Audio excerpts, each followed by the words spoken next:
Dear students, पिछले video में हमने बहुत सारे करीब 78 के लगभग बहुविकल्पीय प्रश्नों पर चर्चा की थी। बहुत जल्दी जल्दी हमने क्विक रिवीजन किया था।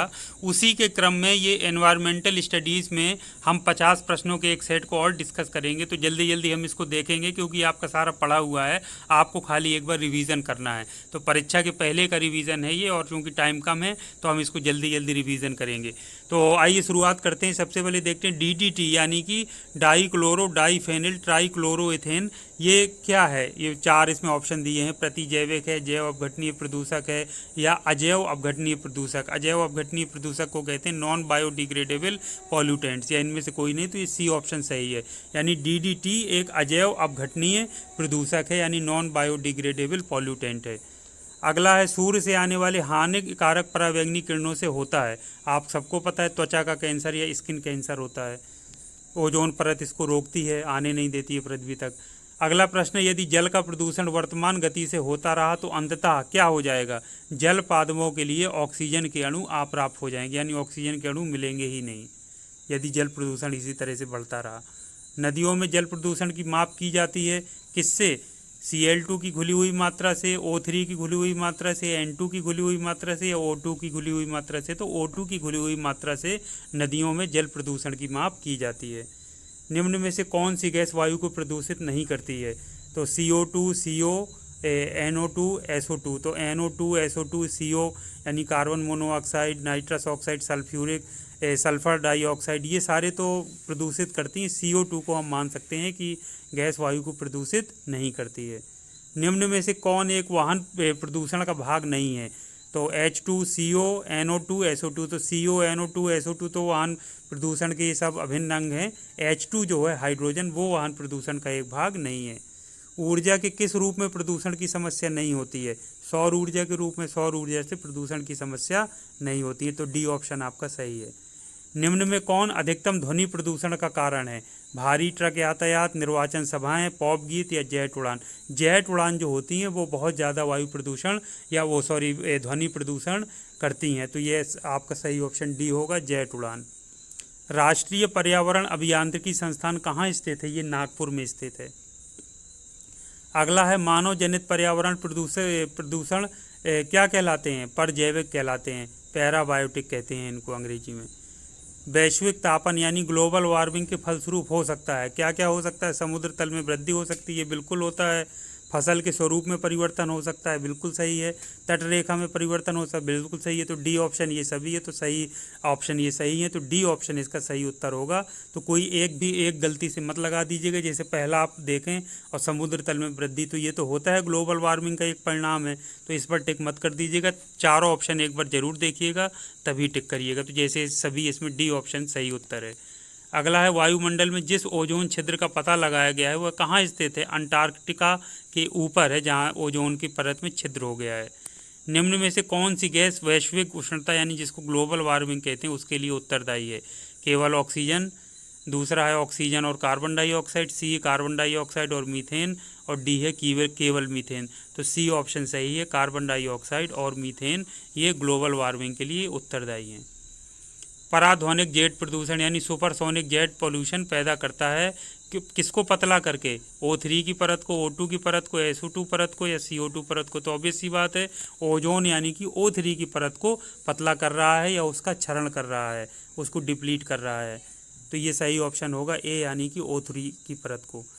ये फ्लाई ऐश जो होता है वातावरण प्रदूषक है, जो किसके द्वारा उत्पन्न होता है? फ्लाई ऐश हमेशा थर्मल पावर प्लांट में, जहाँ कोयला जलाकर बिजली बनाई जाती है, वहाँ पर निकलती है। तो आटा मिल नहीं होगा, उर्वरक संयंत्र नहीं होगा, सीमेंट उद्योग नहीं होगा। सही उत्तर क्या है? ए, थर्मल पावर प्लांट में फ्लाई ऐश निकलती है। अगला है निम्न में से कौन सा जैव निम्नकरणीय प्रदूषक है? जैव निम्नकरणीय मतलब बायोडिग्रेडेबल, जो मतलब आसानी से गल जाता है। वाहित मल, भारी धातुएं, रंजक बहिस्त्राव, विरंचक बहिस्त्राव। तो वाहित मल जो होता है वो जैव निम्नकरणीय प्रदूषक है। पेरेक्सी एसिटिल नाइट्रेट पेन जिसको हम कहते हैं वो क्या है? एसिडिक डाई है, पादप हार्मोन है, गौण प्रदूषक यानी कि सेकेंडरी पॉल्यूटेंट्स, या विटामिन है। तो ये क्या है? गौण प्रदूषक यानी कि सेकेंडरी पॉल्यूटेंट्स है, पेन जिसको हम बोलते हैं। सबसे खराब वायु प्रदूषण उत्पन्न करने वाला पदार्थ है धुआं, सल्फर डाइऑक्साइड, CO2 या कार्बन मोनोऑक्साइड। तो सबसे खराब वायु प्रदूषण उत्पन्न करने वाला जो पदार्थ इनमें से है वो है आपका CO2। या फिर अगर सही का उत्तर हो तो फिर आप सल्फर डाइऑक्साइड भी, कार्बन मोनोऑक्साइड, इस सबको भी आप लगा सकते हैं। उपरोक्त सभी में भी आप टिक कर सकते हैं यदि आपके पास दिया गया हो। इसके द्वारा जल के प्रदूषण को साफ करने में बायोफिल्टर के रूप में पाइला ग्लोबोसा का प्रयोग किया जाता है। ये है आपका शैवालीय पुष्पपुंज में, पारा में, आर्सेनिक में या कैडमियम में। कैडमियम के लिए पाइला ग्लोबोसा का प्रयोग किया जाता है। अगला है वायु प्रदूषण के कारण लोगों में फुफ्फुस कैंसर यानी लंग कैंसर से अधिक मारने वाला रोग है आपका वात स्फीति।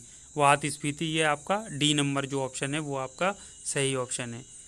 अब उर्वरक के अत्यधिक प्रयोग से क्या होता है? उर्वरक का अत्यधिक प्रयोग करने से मृदा प्रदूषण होता है, जल प्रदूषण होता है, वायु प्रदूषण होता है या फिर उपरोक्त सभी। तो उपरोक्त सही इसका है। उर्वरकों के प्रयोग से मृदा भी प्रदूषित होती है, जल भी और वायु भी प्रदूषित होता है। तो उपरोक्त सभी सही आंसर होगा। पर्यावरण संरक्षण के लिए कौन सी अंतर्राष्ट्रीय एजेंसी कार्य कर रही है? नासा, यूएनओ, ग्रीन पीस या चिपको? तो ग्रीन पीस ये अंतर्राष्ट्रीय एजेंसी काम कर रही है पर्यावरण संरक्षण के लिए। अब ये सूची दी है, सूची 1 को सूची 2 के साथ मिलाना है।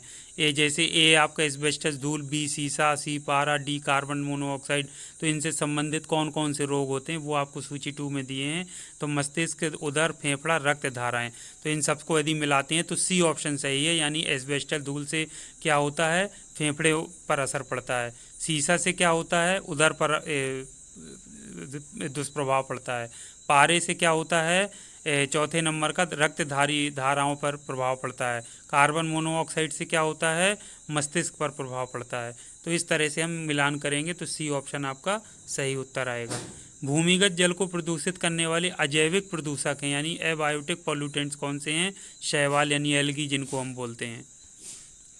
अगला है भूमिगत जल के प्रवाह के साथ नीचे की ओर बहने वाले प्रदूषकों को क्या कहते हैं? उनको कहते हैं निच्छालक। और तो ये 4 ऑप्शन दिए हैं, उनमें से ए वाला आपका सही है। अगला है भारत के कुछ भागों में पेयजल में निम्नलिखित में से कौन से प्रदूषक पाए जाते हैं? नीचे दिए हुए कोड का प्रयोग करके सही उत्तर आपको चुनना है। Arsenic, sorbitol, fluoride, formaldehyde, uranium. तो 1 और 3, 1 मतलब आर्सेनिक और 3 मतलब फ्लोराइड। तो ये जो भारत के कुछ भागों में पेयजल में जो प्रदूषक पाए गए हैं उसमें सबसे ज़्यादा आर्सेनिक की मात्रा पाई गई और फ्लोराइड की। तो ए आपका 1 और 3 आपका सही उत्तर होगा। वायु प्रदूषकों का विश्वसनीय संकेतक क्या है?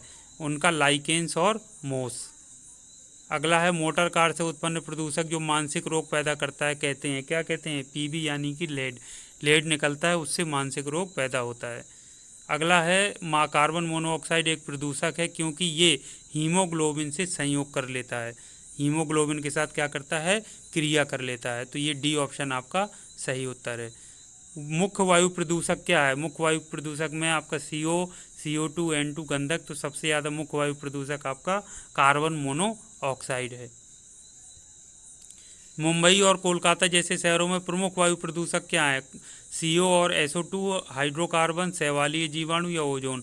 तो ऑब्वियस सी बात है कार्बन मोनोऑक्साइड और SO2 यानी सल्फर डाइऑक्साइड, ये आपके क्या हैं? प्रमुख प्रदूषक हैं मुंबई और कोलकाता जैसे शहरों में। निम्न में से कौन सा वायुमंडलीय प्रदूषक नहीं है? Carbon dioxide. इसको वायुमंडलीय प्रदूषक नहीं माना गया, इसको पहले भी हमने डिस्कस किया है।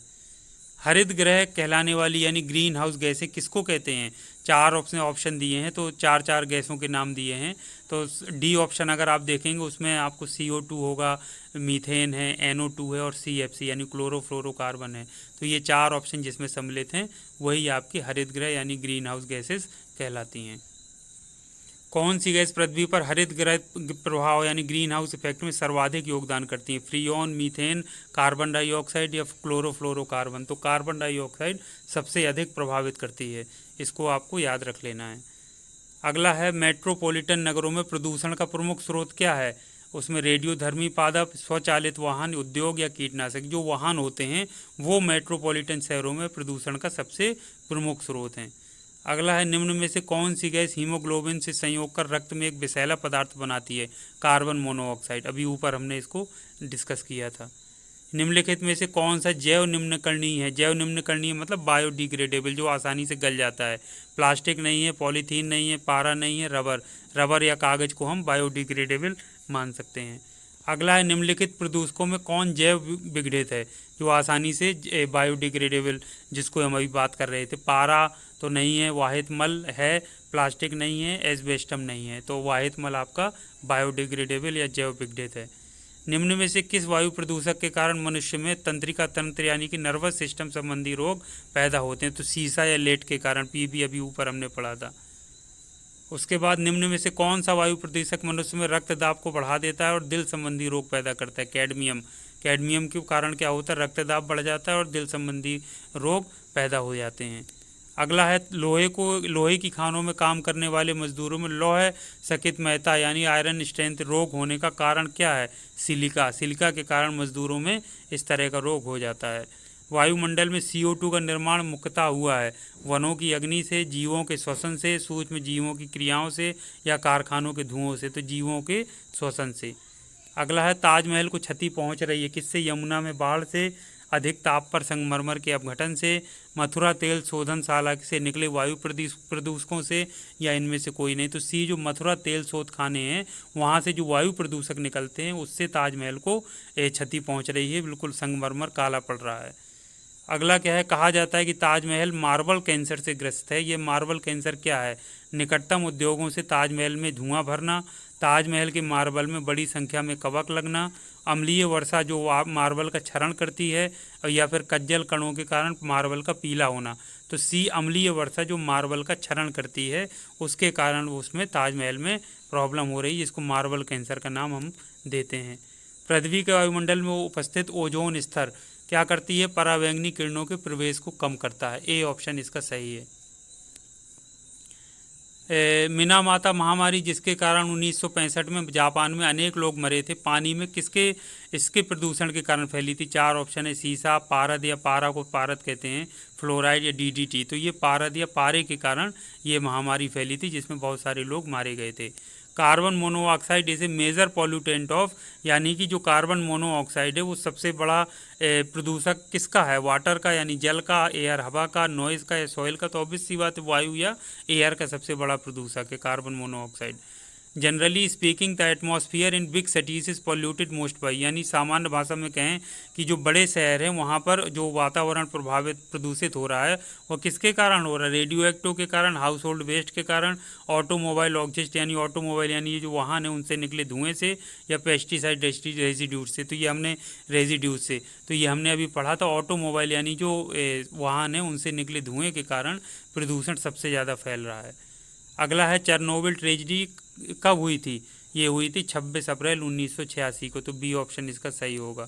मोस्ट हार्मफुल पॉल्यूटेंट्स, सब इनमें सबसे 4 ऑप्शन दिए, सब नुकसानदायक हैं, लेकिन सबसे ज़्यादा नुकसानदायक कौन है, CO2, SO3, NO2 या SO2। SO2 यानी सल्फर डाइऑक्साइड सबसे हार्मफुल या नुकसानदायक पॉल्यूटेंट या प्रदूषक माना जाता है।